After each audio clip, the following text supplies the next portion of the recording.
the world is in absolute chaos because people are swimming in unprocessed generational trauma. People are afraid to know their power. It just expands you so much to be like, wow, I can feel this good. This is how we can change the world. Oh, hi Lisa. Welcome to the Lucy Fox Show. Hi. So I wanted to invite Lisa on because Lisa was a fundamental part of my kind of definitely the healing part of my journey, which was focused very much on my body and getting in touch with my feelings. So I had to have you on the show, Lisa.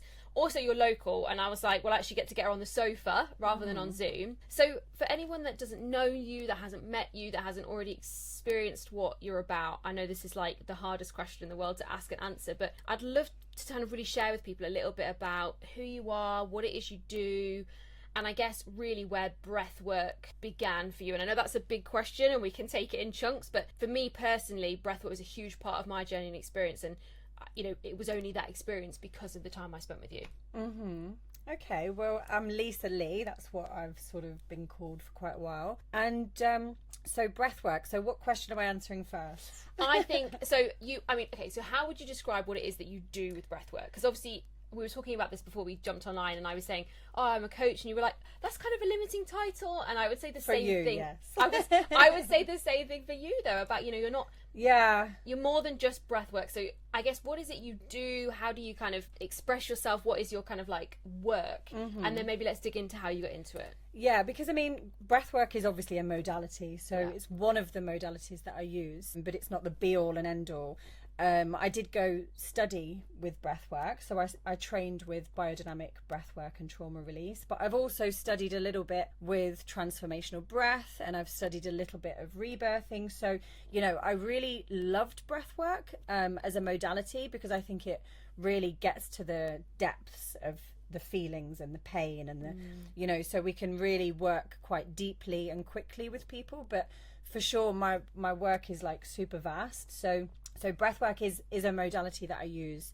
But yeah, I mean, in essence, what it is that I'm sort of trying to help people do is to feel better and to sort of, you know, get into their power so that they can be who it is that they've come here to be, essentially. And I definitely felt that. So I was definitely one of those people on my healing journey that was very like up in my head. I was like, well, I've done all the therapy and I know all these things about myself and I understand all these things about myself, but there was just this gnawing anxiety, and I would never have classed myself as a particularly anxious person.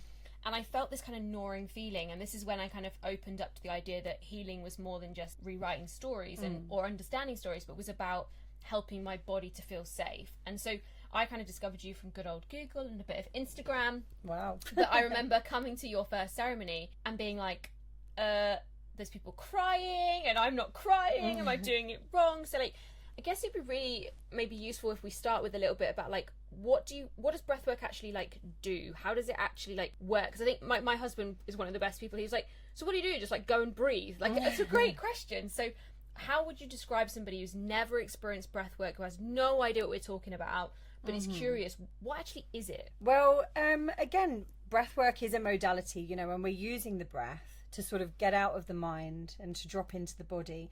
But it's quite basic stuff, really. It's just, as I say, getting out of the mind, getting into the body and letting the body process what it is that we've been through. So we use the breath, like we manipulate the breath so that we can really tap into the energetic body. So what we generally do is we start off with like a connected breathing. So I sort of guide everyone to get out of their minds, to really get into the body, and I'm kind of teaching people how to feel, you know, because we're so disconnected from our feeling.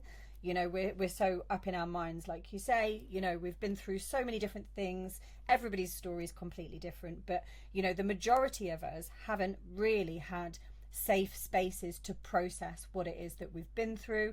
You know, we haven't had the language to express how we've been feeling. We perhaps haven't, you know, had that safe container of parents who are emotionally, you know, mature so that they can reflect back to us our feelings in real time.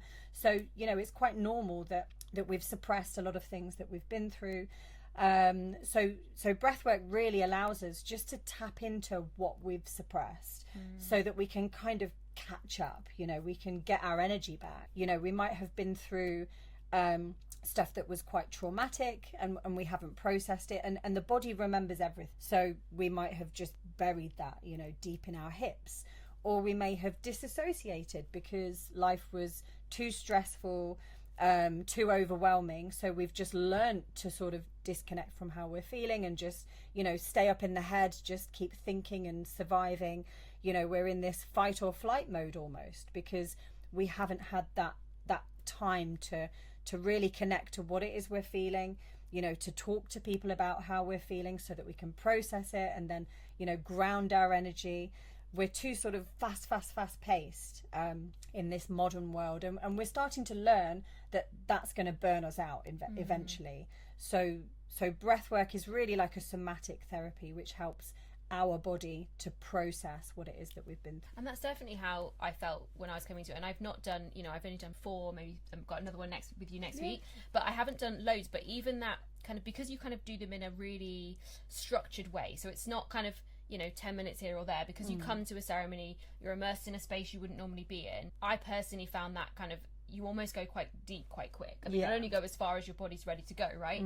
But I guess the ceremony bit, you know, it can be quite overwhelming. Maybe somebody's thinking, I'm curious about this, but a ceremony, that sounds like super intense. So I guess what happens in a ceremonial space that doesn't necessarily happen, like, I don't know, from them following a YouTube video, or what's the difference with that being in person bit? Because I think now we live in this line where everything's online, and that's great for people who aren't able to travel. But I know from my experience, being in the room with you and being in the room with my own breath and other people and the sound and the like a Purusha with the weather, and like that was a big part of the experience. So I guess I'd love for you to talk a little bit about the difference maybe between practicing breath work and maybe ceremonial breath work, if that's the right way of describing it. Yeah, well, I mean, I've kind of introduced this idea of it being a breath ceremony, you know. My website is breathceremony.com, you know. So I've done quite a lot of ceremonial stuff, you know. I've been and sat with different plant medicines. I've spent time with different elders from around the world, and also, you know, studied a bit of religion even, and I think that the ceremonial part is something that helps us heal as well, like you say, so that we can actually take that time to really, you know, tune in. And it's almost spiritual, isn't it? We're starting to listen to what it is that's going on inside of us. So I use that that kind of shamanic, you know, ayahuasca ceremony technique to kind of support that environment, so that it's not just breath work, you know, it's not just we're laying down and breathing. Obviously I'm playing music, but also there is a bit of this sort of hypnotic shamanic sort of style that I bring to my workshops, to again try to allow people to get out of their minds and to really start to get into a bit of a different zone, you know, a different frequency, which perhaps they're not used to. You know, it's not really in our culture, is it? Like this idea of ceremony. We've sort of turned our back on religion. You know, we've thrown the baby out with the bathwater. We're like, we don't believe in God and all of that. It's not that anything. Yeah. Whereas there's so much in that. You know, there's so much in that altered state that is worth keeping hold of and developing, and sort of, you know, spending some time in that frequency. So. And I definitely felt that as someone who has, you know, I describe it as a very full life, you know, like I'm very in everything I do. And so peeling myself away from that sometimes to have a practice can sometimes feel quite methodical and not particularly transformational. And I think this happens a lot with in the personal development space, in the spiritual space, and is that there's almost like, okay, I need to get these things done. I need to do my gratitude journal. I need to do breath work. I need to tick off my meditation. And no change happens unless we're experiencing it. And I know for me personally, kind of coming to your breath ceremonies, and we'll talk maybe a little bit about my immersion experience at one of your kind of deeper days that you did, which was long. And I was like, oh God, I'm here for like 8 hours. And it went like this. Yeah. But that sense of depth allowed me to almost not be the person I am every day. And to your point, see things and feel things from a different perspective that meant I actually felt like I made progress. And I think sometimes there's a tendency to want to add in another modality or throw in something else in the hope that we'll feel fixed. And that's not, and I think what I experienced from the ceremonial aspect was the sense of it being safe to go deeper and to actually open myself up to things that I'd shut off. So you talked a lot about like being able to feel and and we know we live in an emotionally suppressed world. Like, I think that's quite a popular narrative and people understand now. But how does breath work? I mean, you talked about how it drops us into the body, but I guess how does it help us find and release emotions? Like, what does actually happen? Because I always think back to my first breath ceremony with you, and you were like, you know, trust yourself, and I ended up on my front, like my hands and knees, but like pushing back into my pelvis, and I was like, what the fuck am I doing? I was like making cow noises, like, but I think I didn't really understand how that was working. I just knew that something was happening. So in that example, like, what's actually happening inside the body? Like, what was I experiencing or feeling, I guess, on a somatic level? Well, I mean, the body sort of has a lot of intelligence that we're not perhaps taught to listen to. So, you know, we're kind of always looking for like outside things to fix. Whereas actually, if we slow down and we really allow the body to do what it is that it needs to do, it kind of knows how to bring itself out of shock and trauma.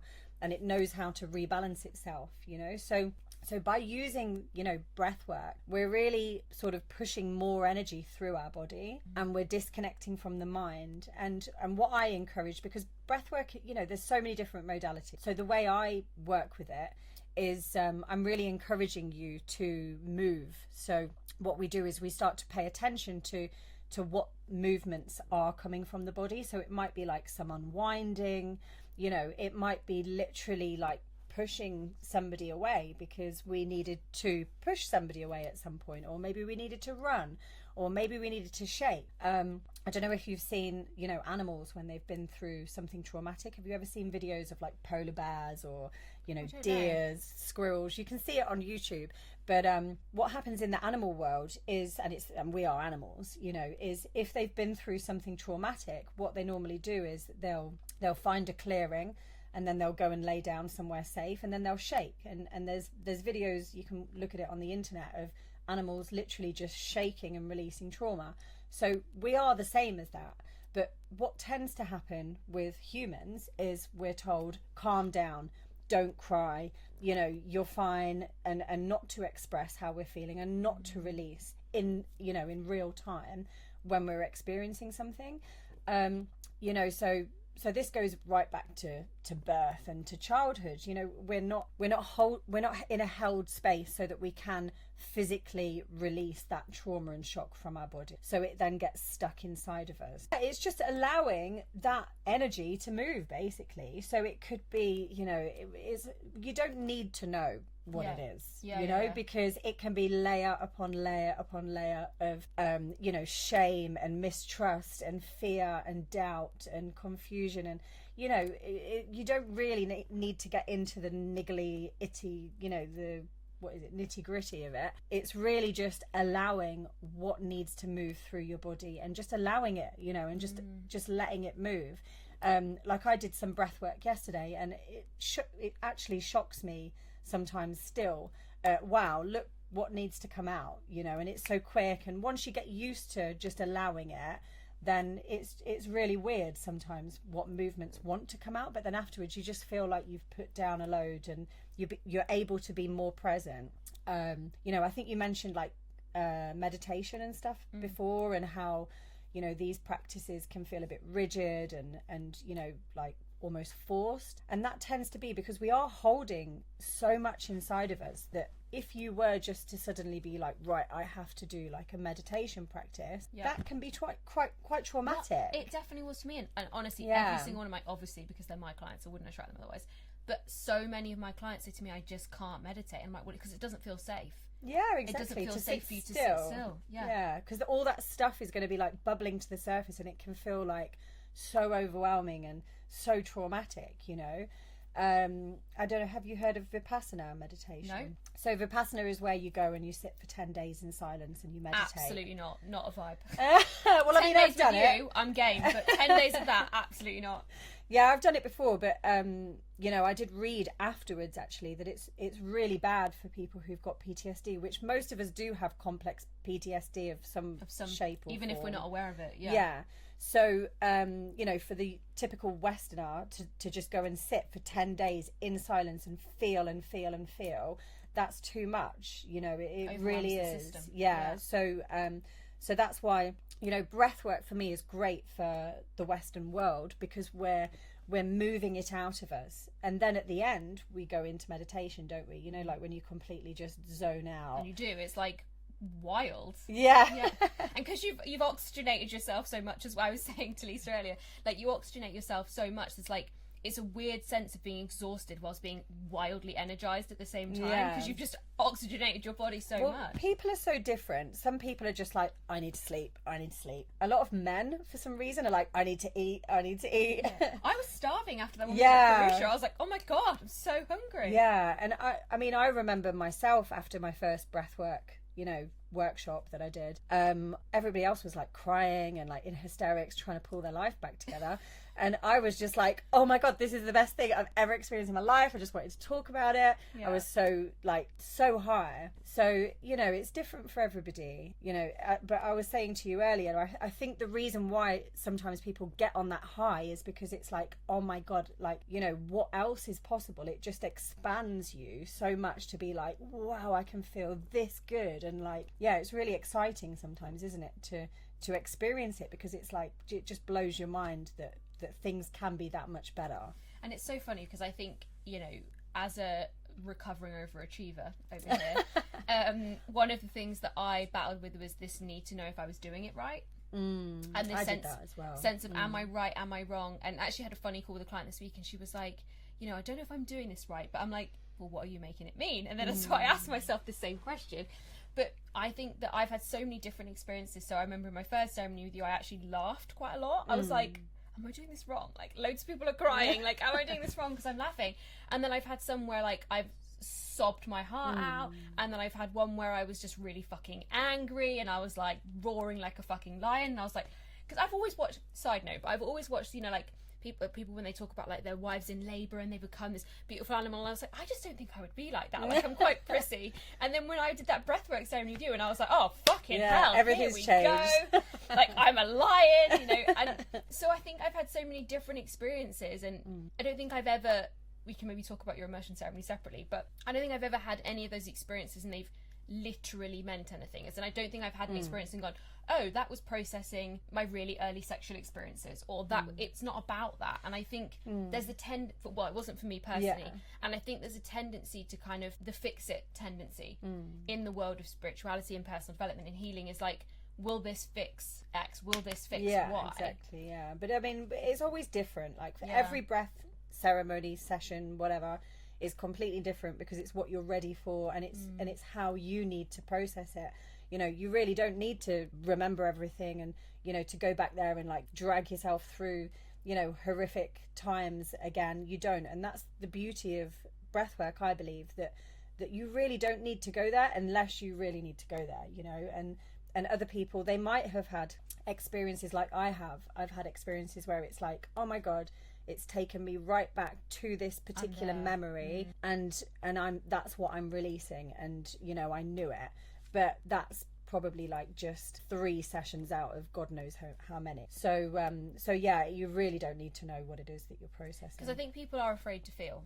And I think that the only hesitation I've ever had about doing anything that was like breath work or anything similar was, I think, on a really deep level, I was actually afraid to feel things. And I think that's why I put it off for a long time. You know, I was joking with my husband this morning. We were sat talking about a really emotive reel that had come up, and it was like beautiful, like a lovely kind of painted story. And I said, isn't it interesting, because a year ago you'd have told me it, you know, founded in something sad but happy ending, and I said, isn't it funny, you'd have told me that a year ago and I'd told you to stop telling me the story, because I wouldn't have been able to hold space to be this way and then go and do work, and then because I was so afraid to feel my emotions. And I think subconsciously a lot of people are very afraid, but feeling is like the best thing about life. But I think that's why people are afraid to kind of immerse themselves in things like this. People are afraid to know their power and their capacity to hold it all, you know, because if you're cutting off like the sad stuff, you know, I've got friends now who they won't watch anything sad, you know, and if you're not letting yourself feel the sadness, the rage, you know, the pain of it all, then you're also cutting off all of the joy and the passion and like this, you know, the sensitivity. Let me tell you, my sex has been way better since I started doing breath work. There we go. Because you let yourself be in your body, right? I love that. But we could do a whole thing on sex, I'm sure. But like, because you let yourself be in your body, and I think we are so, and I'm speaking from personal lived experience. Yeah. We're so yeah. that there's no room. And I think the only way I can describe what I've really taken from doing the ceremonies with you is each time I come out with a little bit more room and a little bit more space and more embodied. You're more embodied. Totally. And like I always say this to my clients, especially like when it comes to manifesting, I'm like, a successful business is one that's embodied, where you live your work. You know, you practice what you preach, and that means being in your body with it, not being in your head with it, and feeling good in your body, you know, like not feeling like terrified, you know, like you mentioned anxiety earlier, and I really hate that word because it's like, what even is it? It's just like a made up word that like we've just labeled everything. But it's like, if you actually feel into anxiety, it's like got flavors of fear, it's got flavors of panic, you know, and like, but also sometimes flavors of excitement, like, oh yeah, because exactly. if we give it that one thing and maybe we were nervous once and then the other time we're actually excited but it felt similar, we'd like, they're the same to our nervous system, but they're not. No. And I mean, like, I used to hate feeling excited because it would make me feel sick. Yeah. You know, whereas like we want to be able to feel that good shit and get excited about life. And back to anxiety, it's just like that word, it's like, you know, people go through life with that, and I know the feeling, you know, of energy just going round and round and round, and it's so overwhelming. What about if, you know, that is just stuff that just needs unpacking, so that then we can slow down and we can actually, you know, experience life as it comes, not have all this backed up energy that's like desperate actually to be released. And it will, mine definitely was. Yeah, and it will be looking for moments that it can be released, you know, when your partner like says the wrong thing, or you know, when something goes really not to plan and then you like lose your shit, like, you know, on the bus or something. And the thing is, you know that it's not about that. As I say, it's never about what it's about. And afterwards you're like, oh, that wasn't actually about that. But then we don't take the time to sit with those feelings. And I know that before 2021, my healing journey really started, I think, in 2021, even though I've been in therapy for like a year at that point, right? Because I was actually ready for it. And I remember having this like attack of rage, not at my now husband, but like he was able to hold space for me to have this rage about this thing that had happened. And he was like, are you okay? Like, we've been together like 3 years at this point, and I'd never got angry because it was never safe to express. Exactly. So you finally felt that safe, and how beautiful is that, you know? And it's like, just don't take anything personally. Like, people are processing a lot of shit. And, you know, it might not even be from this lifetime. It might not even be yours. It might be like generational. You know, there's so much stuff that is actually coming up for healing at the moment. And it's so beautiful to have a partner who is safe enough to allow that without, you know, without judging you, you know, and just being able to carry on with the day and not be like, oh my God, what does this mean? You know, she's crazy. I mean, I still think you think I'm crazy for sure.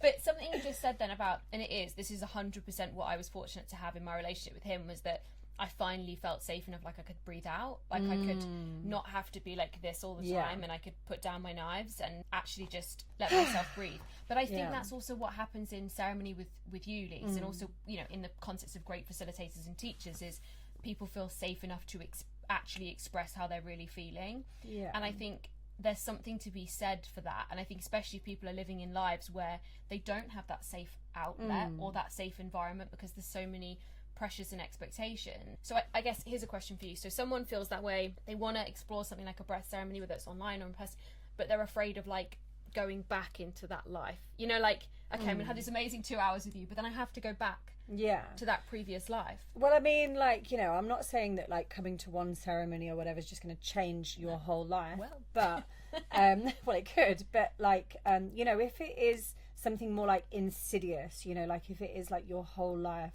it's really hard and there's so much going on that you need help with it unpacking. That's why I have created breathing space sessions. So you have actually seen a little bit of that work in the immersion, I think. Oh yeah, okay.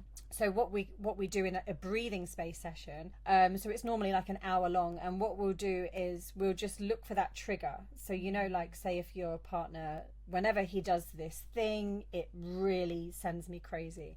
So that's like a little way in, like that's like a portal into those old emotions. So what we would do in a breathing space session is I would guide you to sort of close your eyes and go inwards, and we would go in to that portal. We'll go into that like triggered energy, and then we'll start to unpack it very gently, and we'll breathe into it, and we'll see where it wants to take us. And it could take you, you know, back to when your dad used to tell you off, or I don't know, like I remember now. I've come back to the yeah. I did it with the two women next to me, the other two women that were in the session. Yeah, I can't remember exactly, but I know on the immersions, what I do in the immersion is we do a breathing space session, but we do it like as a group. So we're kind of exploring what's possible, you know, unpacking things very gently using the breath. And then, as I say, it will take you back normally to something like a long time ago. And then all it is, it's so simple, really. It's so basic. It's just about supporting, you know, that part of you that got stuck and got frozen, and where that trapped energy sort of originated. And we're allowing it to be processed, released, however you want to call it. And then also we want to, you know, give that part of you what it needed. So it might be, just some reassurance, just some validation, you know, that everything that you were feeling is normal. Because, you know, one of the things that we tend to do is like, there's something wrong with me, and we create all of these beliefs, you know, I'm never going to feel better, I'm bad, like I'm a bad person, you know. And these really crucial moments where we perhaps experienced something traumatic and we weren't held properly or supported properly, you know, that can really change our whole life, because we can then form beliefs around it. We can, you know, lose trust in people. We can start to think that people are like not safe. We can think something's wrong with us, like I say. So yeah, not everything can be healed in a ceremony.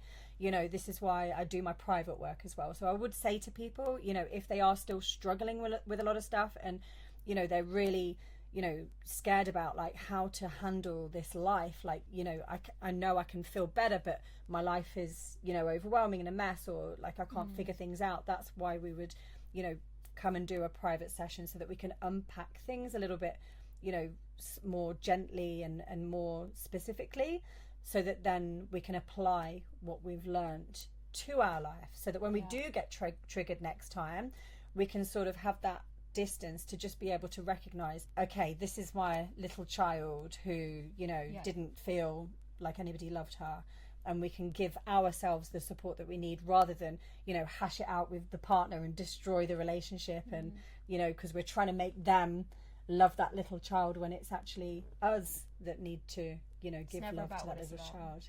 Yeah, I like that saying. Yeah, it's never about what it's about. And totally, and one of the words that, you know, through all of my trauma coaching therapy work, but also through obviously working with you, is understanding like the value of when we're going on any kind of healing element. So it could be breath work, it could be doing a meditation, it could be working with a practice, is that sense of like needing to resource ourselves and remember that it's not this, again, like I think through, especially if you're an overachiever, you want to almost overachieve with your healing journey. You're like, how can I go deeper? And I think that's one of the things that I've really been able to work out for myself, and your work's been a big part of that, of learning to resource myself and support myself along the way, and not need to constantly be like driving it forward. But I did come to your immersion day sometime this year at some point, I don't know, I've lost track of time. Yeah, me too. And I was I was like, oh gosh, it's quite long, and I'm, you know, again, like quite nervous about it. And we did some crazy stuff which I will not reveal, because obviously people need to come and have this. And honestly, I have never laughed at myself, but in the best way, not in a shame laughing at myself way, like in a genuine, like, oh my gosh, that is hilarious. Well, it's to stop taking ourselves so seriously as well, you know. I definitely felt like I kind of, you know, if you could take shoulder pads off, it was kind of that feeling. But you did this really amazing kind of meditative moment, and where we went down I love this phrase, the golden escalator into the core of the earth, and I was like, wow, this is amazing. As someone who loves shiny shit, I was like, wow, this is wild. And I, you know, it's quite personal, but I'm going to share it because I think it's important. And I was there, and, you know, you take me on this really beautiful journey, and I was really in this journey. And then there was just this overwhelming smell, and I was like, what? And it was my nan's perfume. And I am telling you, 100%, she was there in this imaginary room in the forest or wherever we were. She was there, but she wasn't there, but she was there. And I've never experienced anything in my life like that. Like, I've had definitely some spiritual encounters, shall we say. I've had a moment with Jesus himself, I'm sure of it, and I'll tell that story one day. But this was different. This was somebody I actually knew, and I've never had that before. Like, what's that about? Like, why does that happen, or how does that happen? I guess I don't know. It just happens sometimes. But I mean, you know, that's not really like it's just what needs to happen. So I hold a particularly deep space, I believe, because I've gone to the depths of my healing. You know, I've really gone deep with my ancestral healing. I've like really took myself through so much that I believe that I hold a particularly deep space. So I'm just holding that space. And yeah, there's different techniques that I use, but you know, quite often people might, I don't know, see an angel, or you know, somebody will come and give them a hug. I think my cousin, her sister who died, you know, long time ago now, when she was about 15 or 16 and I was really young, her sister had died, who was a bit older, and she came to the ceremony, and I think she just smiled at her, you know. So people sometimes just get what they need. Like if there's a part that just needs healing, or you know, an ancestor who needs to come and just, you know, show you that they're okay, then you know, it might happen. Magical. I think that is a perfect way to kind of lead us into wrapping up. So, Lise, it's the question I kind of always ask people, but I feel I normally would categorise it and give you a category to choose from, but I don't think I'm going to do that. I guess I just wanted to finish with a question which is inspired by Oprah very much. She wrote a book on it, but what do you know for sure? Like, if there's one thing that you had to pick, and I normally would say to people, like, you know, pick body, money, love, or business, but you don't have to do that. But like, what's one thing that you know for certain, that you're like steadfast in, this is what I know for sure?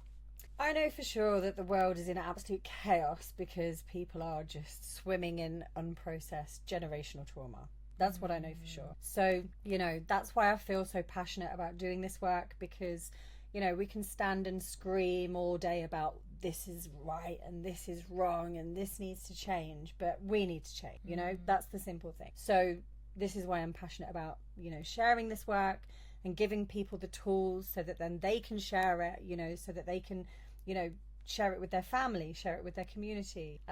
Yeah, I think that this is how we can change the world, you know, by changing ourselves. So that's pretty much sure. Amen to that, sister. Thank you so much for joining me on the Lucy Superfox show. I will drop all of Lisa's resources below in the box.